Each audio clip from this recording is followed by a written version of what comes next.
Good evening, namaste.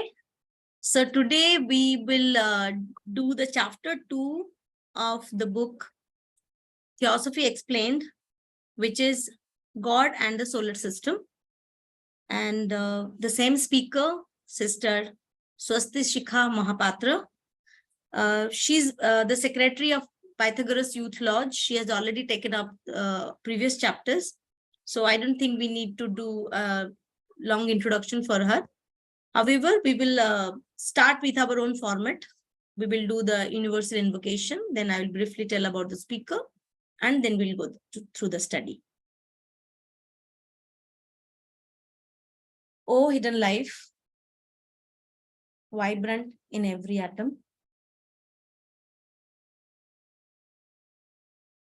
O hidden light, shining in every creature. O hidden love, embracing all in oneness. May each who feels himself as one with thee know he is also one with every other.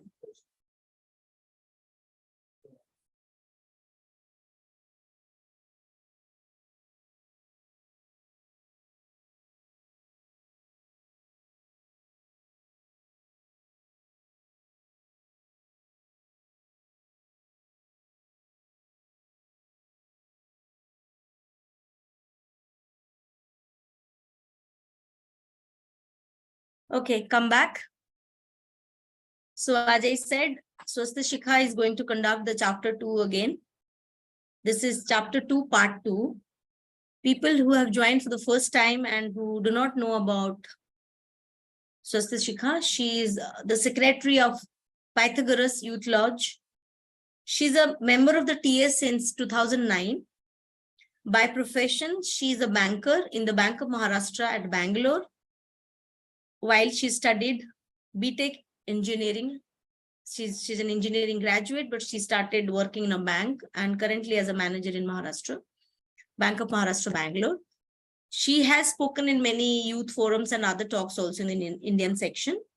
So she's a young speaker. So we all welcome her.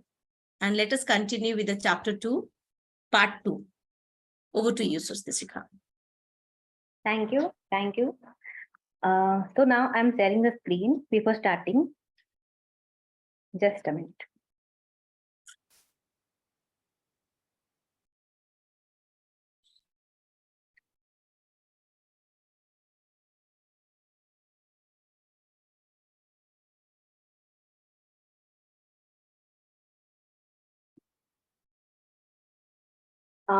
So in the last class, last Sunday, we discussed about the second chapter, which is all about God and solar system. So we discussed about God, existence of God. Do we believe in God or not? What is the real meaning of God for us as a theosophist? We discussed that in the part 1. The second part is all about solar system. How solar system is formed, what is the science behind this, or what is the history, how our earth born, how stars came into existence, and other things. What are the planes of the solar system also?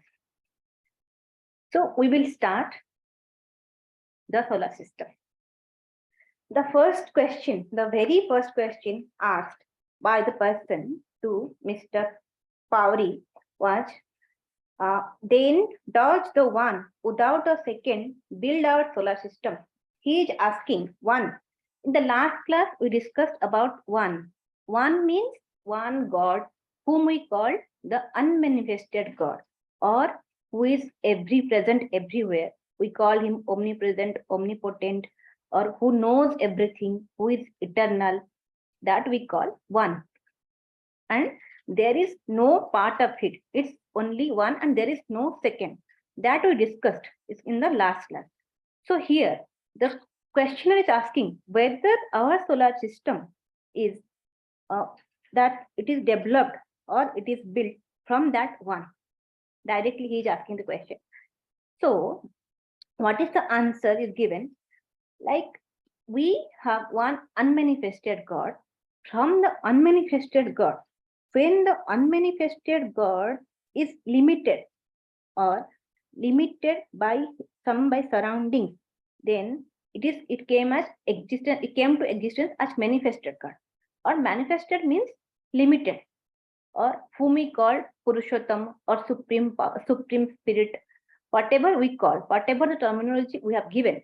When the unmanifested manifested into some limited part, that is we call limited God or created manifested God.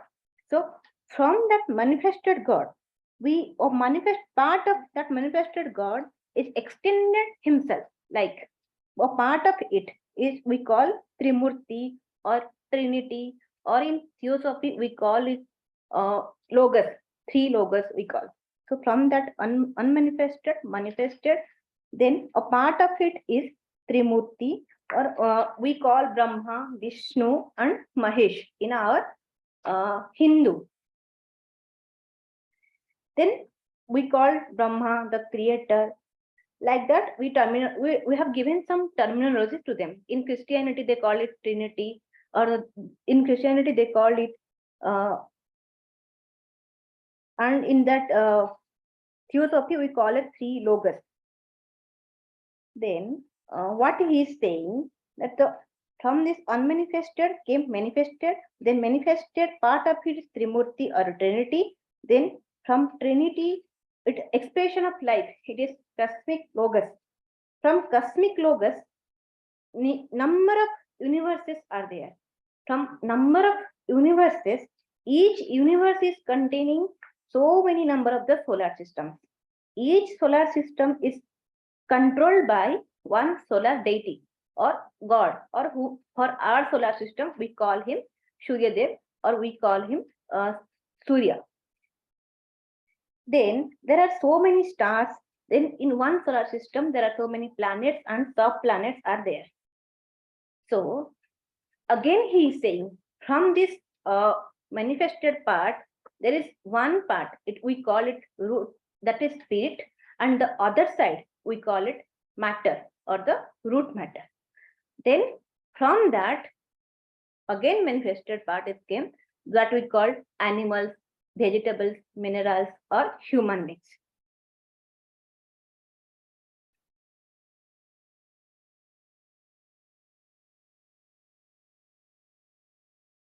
So here he is saying only life manifested in man.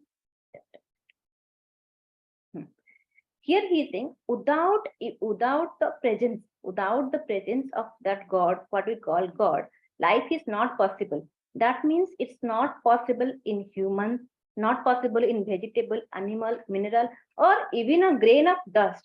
We can't imagine that grain of dust without the presence of that supreme power or that supreme energy. In everywhere, in everything is there.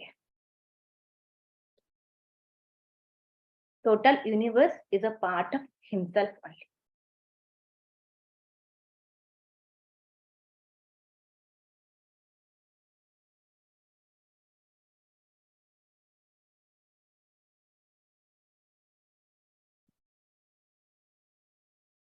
Then we move to next question. Next question is, how is our solar system formed? In the last class, we discussed God created universe, and the purpose behind the creation is to help every animal, human being, or every matter to that spiritual perfection or that divine perfection. That was the only aim or only motive behind creation of the human beings and all the animals, all the creatures. So here he is asking, how is our solar system created? So in the last question we discussed, there are two parts, or we know spirit and matter. These are the two stages of the evolution, evolved or manifested from the same, we call, whatever we call, manifested God or Trinity, what we call, what we name, what we nomenclate, but it is derived from the same source. So we will discuss how our solar system is formed. First, we discuss about the physical formation of the solar system. Physically, how solar system came into existence. So if we go to 4.6 billion years ago, there is nothing like our solar system. there are some dust particles, there are some dust particles revolving, and some hydrogen gases were there. So at that time, that because of the gravitational pull of our solar locus or our solar system, that dust particles came close together, and some hydrogen atoms combine with each other, they form helium molecules, and they were very rapidly, they are rotating. By rapid rotation, hydrogen atoms collide with each other and they form the helium molecules, which are the main source of the energy or the main source of the sunshine or energy of our sun.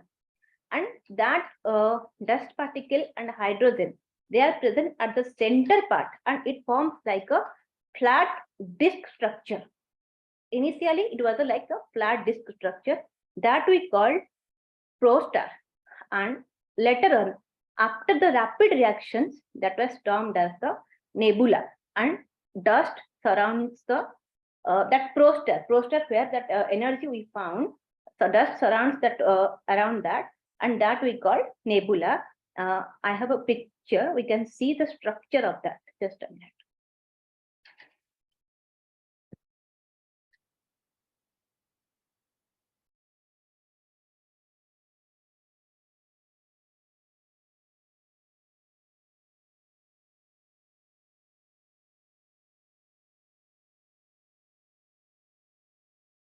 This is the structure before 4.6 billion years, structure of our sun. And this is the flat disc-like structure that we are discussing. Initially, it was looking like this, and in the mid part of this or the center part, we can find that energy of the sun, which is so glowing, which is so radiating. And then dust particles surrounds this structure, and we call it nebula. Circumference of this glowing part, we call it nebula. And this is the structure 4.6 billion years ago, and this is the structure now it is looking like our solar system.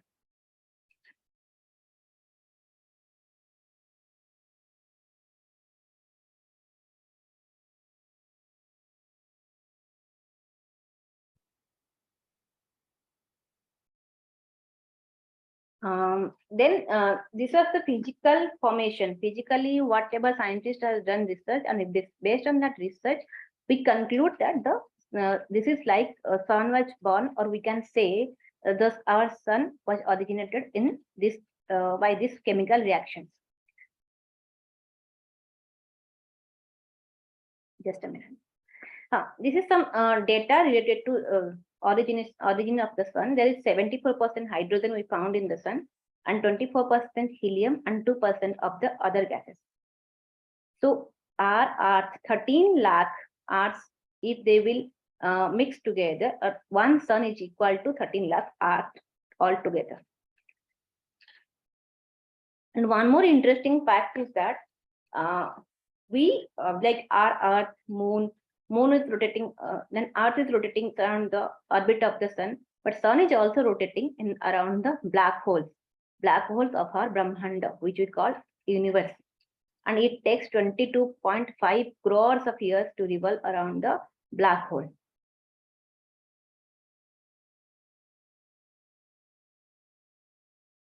Then if we talk about the life, how life or existence come into the sun, or the how, this is the physical structure. If we talk about the life or atma, so there are some spherical bubbles with there, and each bubble is the consciousness of our God, sun God, or whom we call Surya Devata. And all this, and this all his consciousness reflects when the sun was originated. And his consciousness was spread so far away, and it was undefined. So put some definitions. There was some outer line that we called the sphere, or that we called the circumference of the sun. That is the outer line. And when it was originated, or when the life or existence or consciousness came into sun, then it draws, or the Lord Sun draws one outer line surrounding to each that bubbles, and the bubbles which are in the circumference, they sweep together to the central part that we call nebula. And there are 7 interpenetrating matter, 7 interpenetrating matter formed together. And it's not that they are overlapping with each other, they are interpenetrated. That means on a same space, all the 7 matters are together. And there are 7 fundamental matters found, or the 7 atoms found, that we will discuss later on.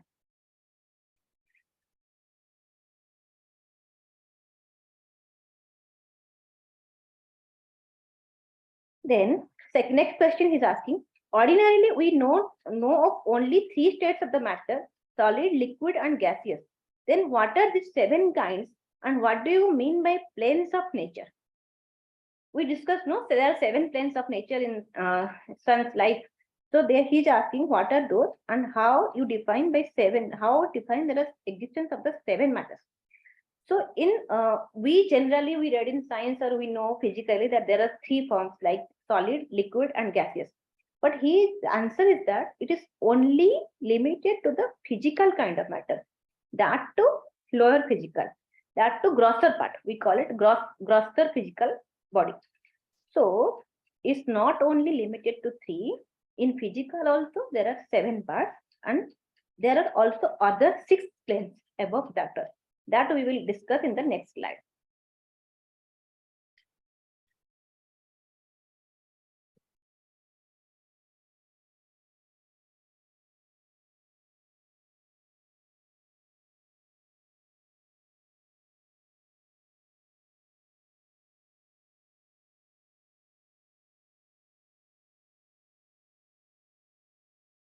Then next question, what have these planes do with our art, and how our art is formed? Next question, before discussing the planes, we will discuss something about our art, how it is formed. Like he is saying, the 7 types of matter again interpreted. If we discuss about, not about physical, I'm not about talking about the physical structure. If you talk about the consciousness of earth, then these 7 matters also penetrate among each other to make our planet or our globe. And when earth was formed, in science also, when earth was formed, there is another planet like called Thea, and they collide with, when they collide with each other, they were also rotating the same orbit, they were also rotating, and when they collide, there is a subplanet, that moon came into existence. That was also scientifically proven. Then earth is also consisting of 7 matters. Then we will discuss about the 7 matters.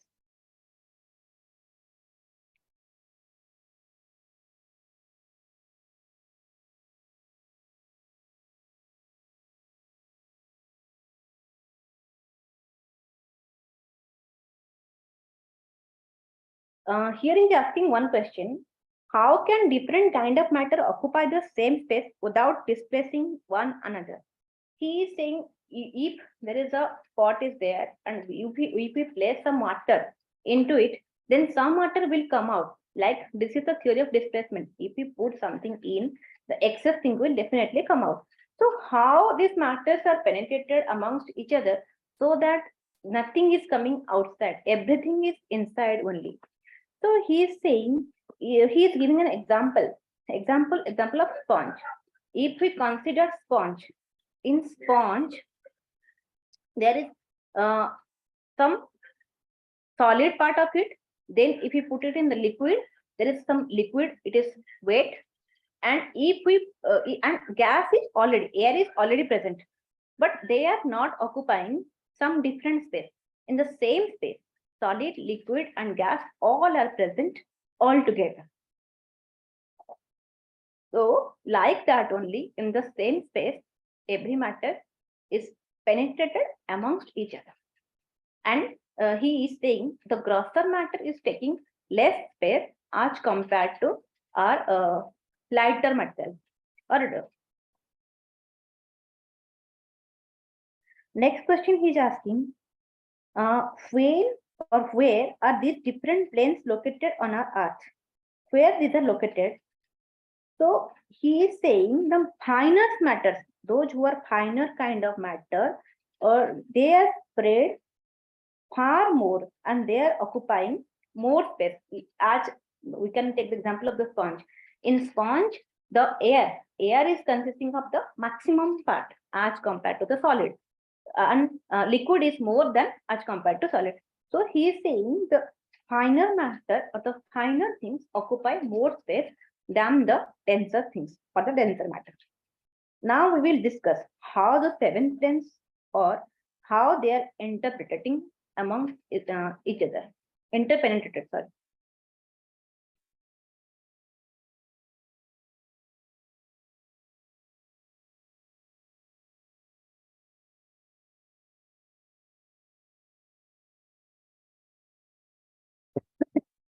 Sorry. When we discuss of the seven matters, here comes Adi, Anupadaka, Atma, Buddhi, mental, astral, and physical. Here is the structure or chart of that one.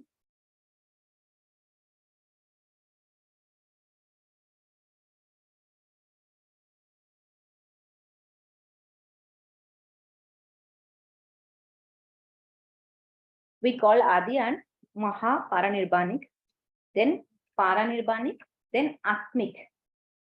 So from Atmic level, Maha Paranirvanic are the highest region or the most subtle one. And these are called divine regions. When we call to here, when we call to Adi, then monadic, or we call it Anupadaka, there dwells the divine life. Then we come to that Atmic plane, that is the third or Nirvanic state. In this plane, this is the highest spirit of the man or Atma, where the Atma functions or Atma constituted in this plane. This is the highest, most plane. Then next comes the Buddhic or intuitional world. In Buddhic world, it is the world of the highest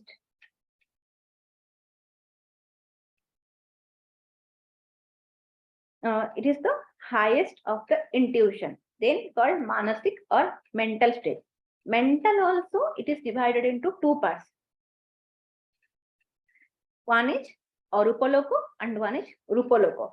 What Rupaloko is? In the our lower mind, where we understand, we think, and we proceed. And Arupaloko is above our Rupaloko, which is called divine or Debachanic plane, where only peace of mind is there, where only peace, happiness, and other uh, positive mind or positive qualities we found there. We call the plane of Devas, that Arupaloko. Then we come to astral. Astral also, there are two types. That one is lower stage and one is higher stage. And last one is physical. Physical, which we can see or which we can sense. In astral also, in two parts. One is our emotion, lower emotions. Lower emotions like whatever we are having within us, hatred, anger, jealousy. These are in the lower plane. And in the higher, the finer things are present, like all the positive things, all the positive emotions. Then physical also denser part and lighter part, or grosser part or lighter part, finer part. And in physical plane, we can understand the things by our senses. Our five senses can sense the things.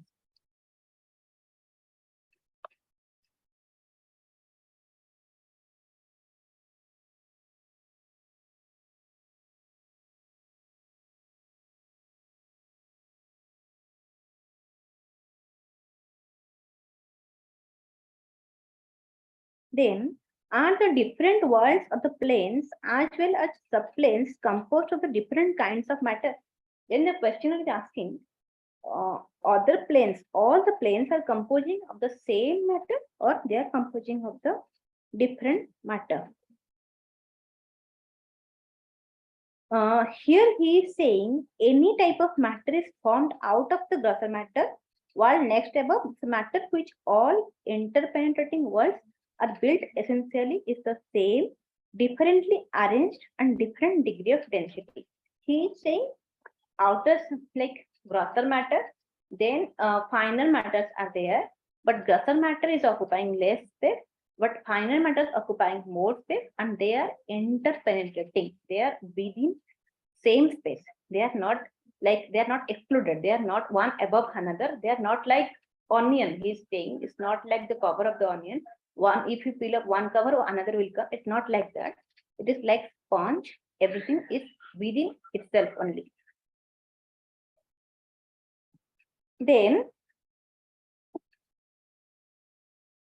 he's asking the next question: if all the 7 planes exist in reality or exist all around Earth, then why we are not able to realize that? Why we are not normally conscious of their existence? Why we don't understand? Why we can't realize?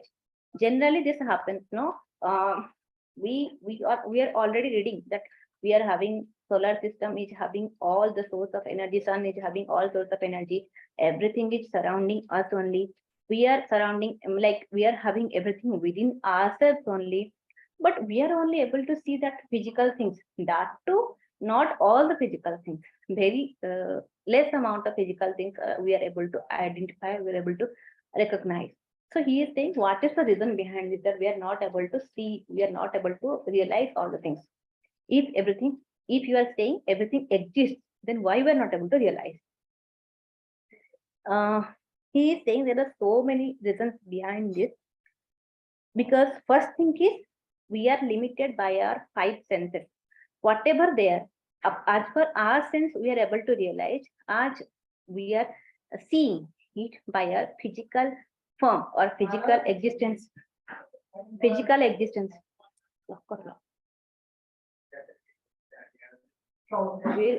Physical senses.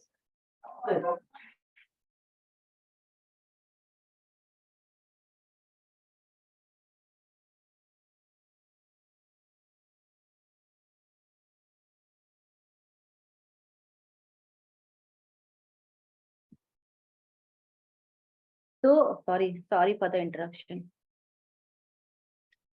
We can because we are limited to our physical senses only, and we are not aware of our other bodies, our astral or our higher mental. We are not able to understand this. He is saying, then how is it possible that other persons, or how we can prove that these things are exist really? Is there any proof behind this or not? So answer is like, there is, we know about clairvoyance, we know about telepathy, we know about hypnotism.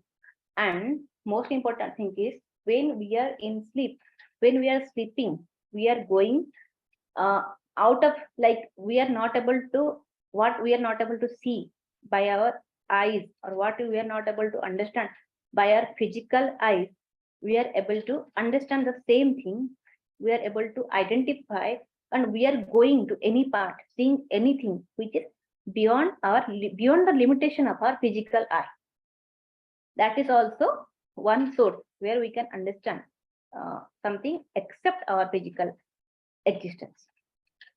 Then he is saying there are some experiences that we have already understood, some books or some by some theosophists, or also some of us, we are already having some experiences, maybe some experiences of sound, some experiences of light. We are already having, or we will experience that with time. And some occultists also, they also see the things what we can't see in our normal eyes. And we also heard of masters and the perfect human beings or perfect men. So by this, we can prove, or we can understand what is exactly whatever it is given, that is true, though it cannot be proved by everyone, but it exists. It's not that we can't deny its existence, whether we can't, all of us can't prove. Like the physical thing also, whatever we are studying now, as per the science, we all not, like, we have not proved everything. It is already there in the book and we are reading. So many things are like that also. So here also same thing, like we can't prove everything. It is already proved. Then the next question.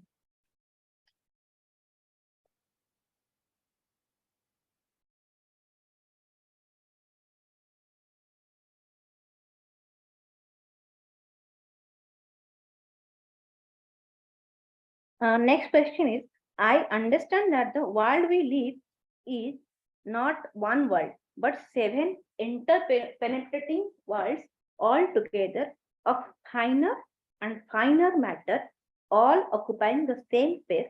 But you have added that the finer kinds of matter extended further from the center than the grosser kinds do.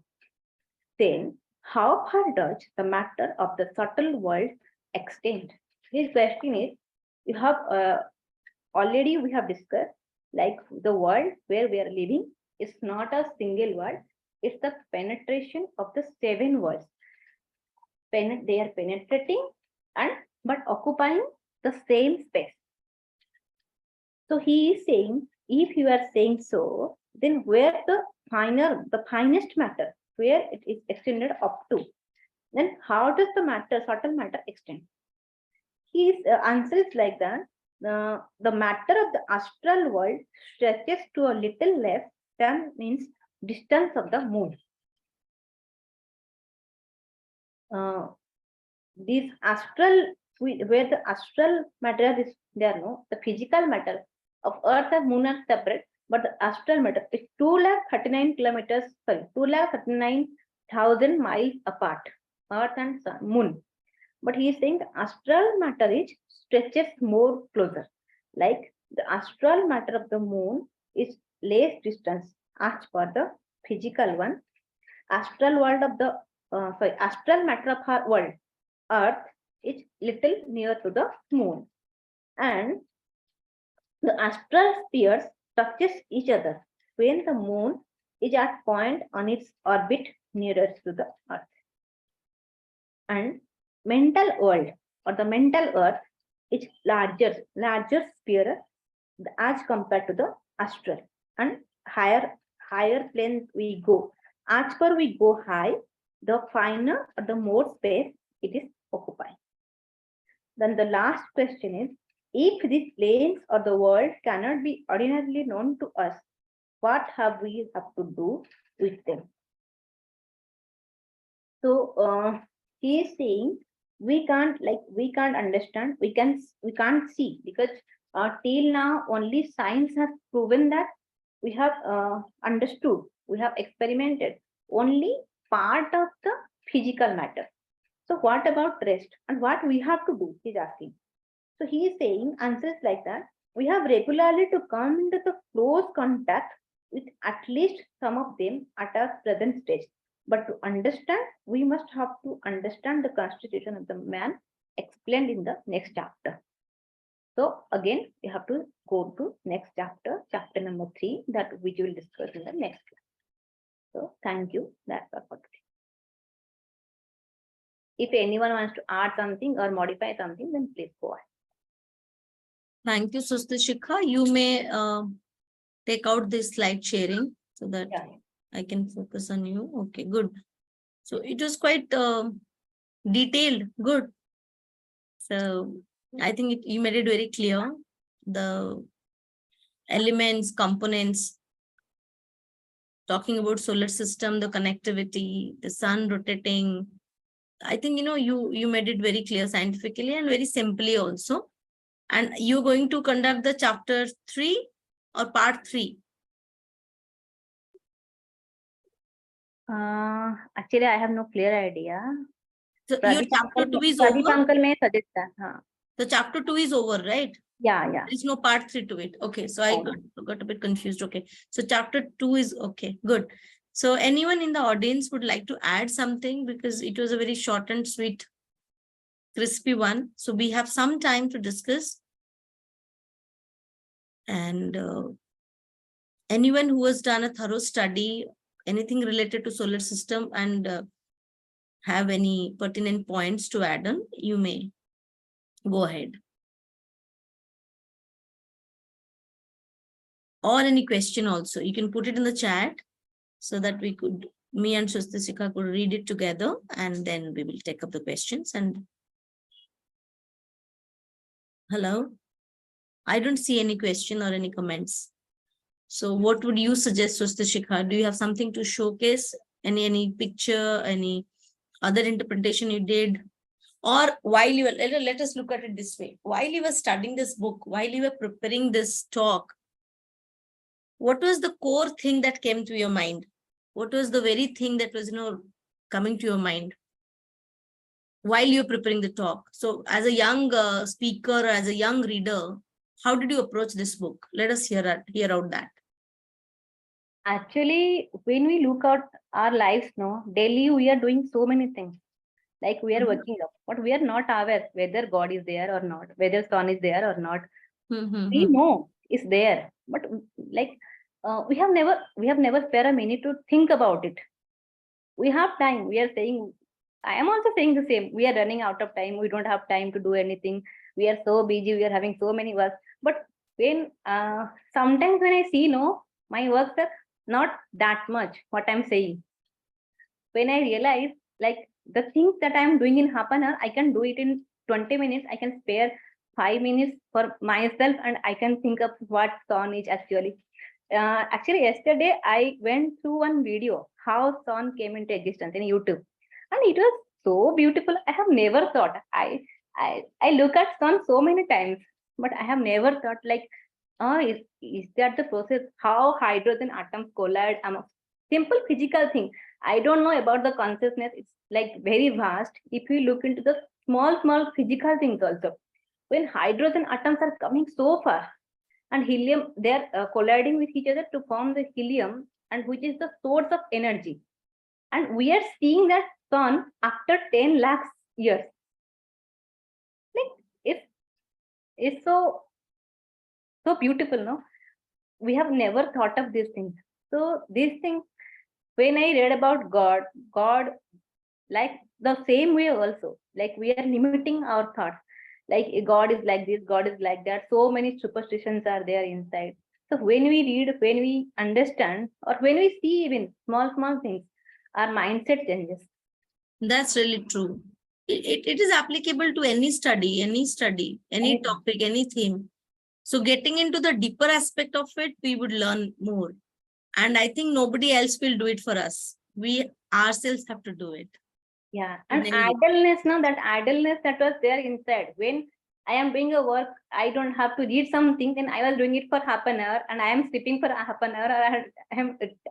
I want rest like that. I always think like that. I need rest, 5 minutes, 10 minutes. But in that 5 minutes, I can see one video in YouTube that clears our understanding. So first thing, it makes us active. Good. That was really good to hear from a young reader, young speaker. Good. I think we all learn, by such discussions more than the talk. Yeah. What the speakers goes through, while preparing the talk, I think that carries more values than the talk itself. Thank you so much for sharing this. I think we would close it here. I don't see anyone raising hands or writing anything. Hello? I will add something. Please. Hello? Yes. I will add something. Yes, you may. I mean, yes. Now the question is, Susika has prepared very beautifully and presented through slide. Actually, such type of scientific mind, young, they are the future, including the host moderator of future of Theosophical Society in India. And more and more we involve such type of people, young scientific mind people, then it will be good for Indian section. more and more we have to say about speak what the audience will understand, what audience requires. I think Brother Lakshmi Sir is from Karnataka. He is here. So he developed some kind of slide. Suppose Swastika spoken for about 30 or 35 minutes. And he is the person who can select some of the speeches, 2-3 minute speeches. And he also told me that, sir, you can do that, but I have no time to do it. And so like that, we are more, our study, our speech should be more not only helpful to us or what we like most, but we should be see it more the audience. It is not that 15-20 people are attended, but the whole the subscribers of the YouTube, they are more than 400 or 500 throughout India as well as outside India. The moment it will completed, it will go to the each and after 2-3 days you will see there are more than 50 or 100 subscribers. They have seen this video. So my point is the speeches, the presentation, in fact, Swasti has presented beautiful. My point is it should be for the listeners, the viewers, so they will have more interaction with each and others. Thank you. Thanks for your suggestions. Are Please, you, you're true. Sir, are you there? Would you like to say something? Padma Lakshmi Shah, right? Yes, Padma. Yeah, he's there. He's there. I mean, but he's not on his video or audio. So if he can come, I can take him in the spotlight. Okay. Okay, fine.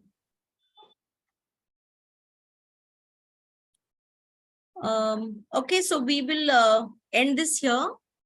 And probably next time when we do such sessions, we would also, I think, let us add for every talk, let us hear out from the speaker what was the person going through while he was preparing the talk. I think, from there comes the real, intent aspect or the essence of the talk, right? As the talker to you too, right? So a very personal views also matter. Whenever you prepare a talk, what you go through is more important. Good. So let us do our ending prayer and then we will close the session. Sarve bhavantu sukhina, sarve santu niramaya, sarve bhadrani pashyantu, ma kaschid dukhabhag bhave. Om Shanti Shanti Shanti.